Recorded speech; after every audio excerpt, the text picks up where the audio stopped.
So what I would like to do is to demonstrate all these Kihon or fundamentals with the very first waza or technique that you learn, and it's called Mai. For beginners, we call it Seiza Mai because you have to go into a Seiza position in order to do the technique. Beginners are taught two different sets. One is a set from the position of Seiza, where it looks like you're kneeling on the ground, and the other set is a standing set. So we like to call it Seiza Mai. It gives you a clue of which position you're going to get into before you start practicing. So when you're performing Seiza Mai, you have to do what's called Hakama Sabaki. And what you do is you take your right hand and you put it on your right thigh. Your feet are at 45 degrees.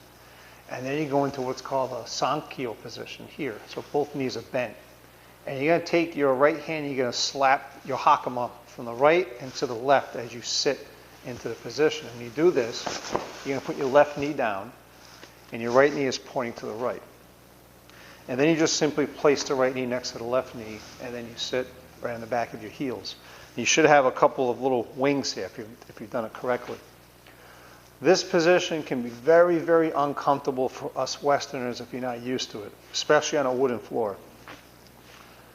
Lots of folks ask me, doesn't this hurt your knees? No, it hurts your feet sometimes because you're sitting on your feet. If your knees are in pain in this position, it means you don't really have a good range of motion of your legs. Don't force yourself into it. Go down as far as you can. I've even had folks just be on their knees like this and start in this position. That's fine. But if you find that is still too difficult for you, then don't do it. As humans, we're not designed to walk around on our knees. We're designed to walk around on our feet. So if this position is very difficult for you, we have standing versions of all of these waza, and that's something I can get to you. But just because you're in this position doesn't mean you're able to perform Iaido. You can perform a lifetime of Iaido from a standing position. So don't let this stop you. I've been doing this a very long time. I'm used to this position. So just keep that in mind. So when you're in a Seiza position, it's 2 fists apart with your knees. You have good posture. And your sword, you're going to notice, is sticking out 45 degrees. It's not on the side like this. That's leaving me wide open right here. You want it 45 degrees. Okay? So what I'm going to do is I'm going to turn to the side so you can see some of the components better, and then I'll perform it again facing the camera. So we recite the name of the waza, Mai, and then we do a Hakama Sabaki. Then we go into this position here, Seiza. Now, when you go to grab your sword to perform Koryuchi no Kirikata, you're going to take the left hand and bring the sword down to the right hand. And then you're going to perform Koryuchi no Kirikata. You're going to use your thumb to break loose the sword. You're then going to squeeze your knees together, tense up your hips and your lower back, and you're going to push the sword out like this. And now you're on your toes back here. You're not going to grab the sword and pull it out. You're going to push it out just like if you were saying stop with your hand. Okay? Here. Now I'm on both knees and both sets of toes here. I'm going to turn the sword with my left hand, not my right hand. I'm then going to pull the saya back with my left hand and then draw the sword out. Now as I do this, my knuckles are level with my shoulders and my tip of my sword is just below the tsuba here. My shoulders are not really squared off, they're on a 45 degree along with my hips. My toes are on the ground. This is Nukitsuke. Then I'm going to perform Furi Kaburi. I give a little pressure forward. I bring the sword around. When the hand reaches the front of my nose, I break the wrist and bring the sword tip right above my left shoulder. I then push the sword up, so the sword blade is about 45 degrees facing the ground. I then take the left hand. As soon as my left hand grabs the handle, I do my big cut. You may not hear the swooshy sound because I have my microphone here in front of me. But this is where you hear the big swooshy sounds of people swinging swords around. That was my Kiryu-roshi.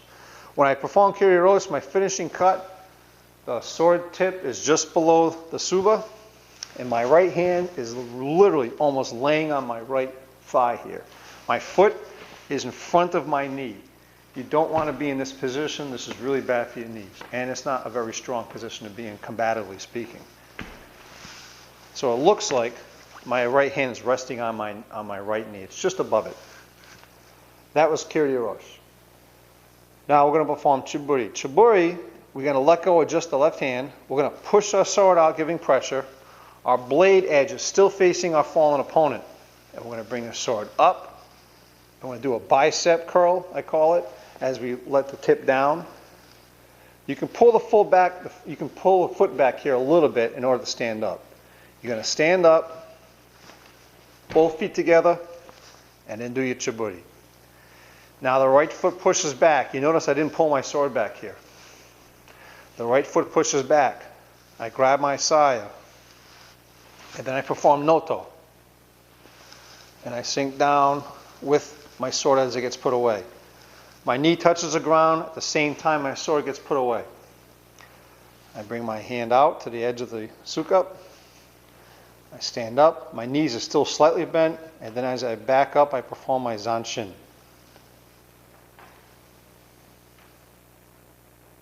Then my right hand goes to the side, and then my left hand goes to the side. Now when you back up, the first step back is always the most careful one because I'm still in cutting range here of my fallen opponent. So the first step back is really slow. And as I step back, I can erect myself a little bit more and then relax. Okay? Now I'm going to perform it facing the camera so you can get a good look. Now at the beginning of these waza, you're also supposed to take 3 breaths. That's a different lesson.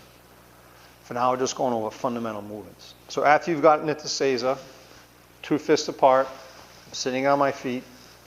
My sword is 45 degrees. Hands are on the hips, not just in any other different position. They're relaxed here. I take my 3 breaths. And then what I do is I take the left hand, bring the sword down to the right hand. I perform Koiguchi no Kirikata by breaking the sword loose. I then squeeze my knees together. I perform all this tension as I'm rising up.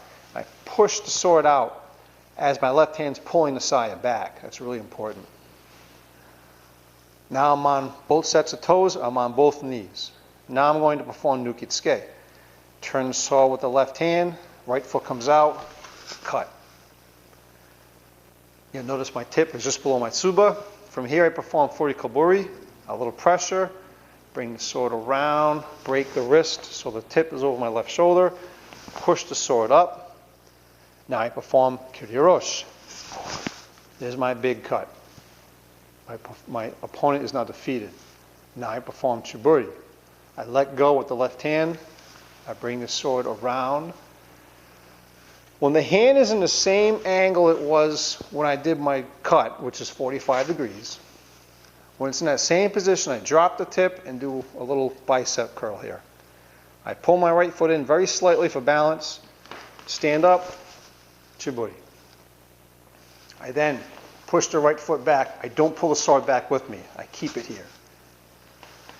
I perform Chiburi. Now I'm going to perform Noto. Pull the saya out.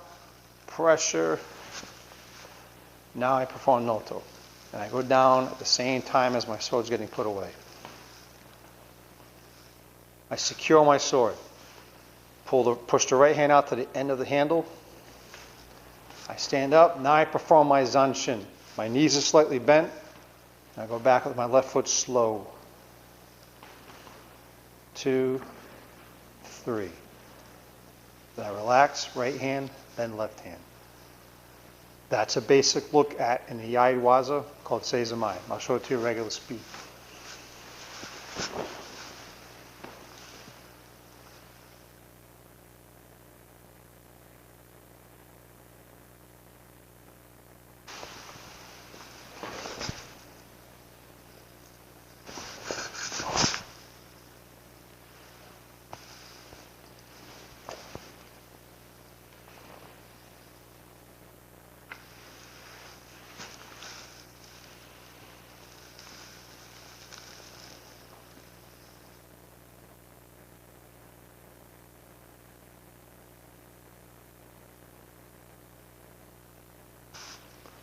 You're going to notice that I do different movements at different speeds. That's a lesson called Joha Q, which I've done a video on that before. It simply means slow, medium, fast. And if you want to look at that video, you can send me a request and I'll send you the link. So those are your basics in your Iaido. Those are your Kihon. I hope you enjoyed it. I hope it helps a lot. Any questions or comments, just give me a call. Thanks.